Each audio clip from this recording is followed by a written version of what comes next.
In this video, I am going to show you how to install WordPress in Hostinger. Go to Hostinger and click on Login. Enter your username and password and click on Login.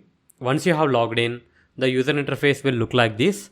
Under Hosting, you need to click on Manage. And if you have multiple websites, you need to select the website you want to install WordPress. And after that, you will have this option, Auto Installer. If you can see properly, click on that. Once you click on Auto Installer, it will give you a lot of options, WordPress, WooCommerce, Joomla, and so on. Click on WordPress, click on Select, enter the website name, and after that, enter the administrator email ID, enter the administrator username, and after that, enter the password. Now it will show you the administrator username and password. If you want to make some changes, you need to click on Advanced, otherwise you can skip this step. Simply click on Next, don't change anything, simply click on Install. Now the installation is done.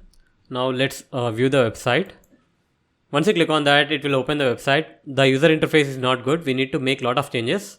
If you want to access the administrator, what you can do is, at the end of the domain name, you need to type /wp admin.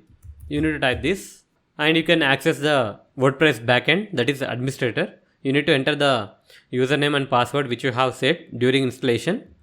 Click on Login and here is the dashboard. If you want, you can change the themes over here.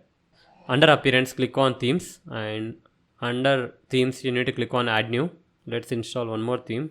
Click on Install. Click on Activate. Now let's see the front end. Click on Visit Site. Here you can see that the theme has been changed. Like this, you can try different themes of your choice. So that's it guys. In this way, you can install WordPress in Hostinger. Hope you like this video. Please do subscribe to our channel. Thank you.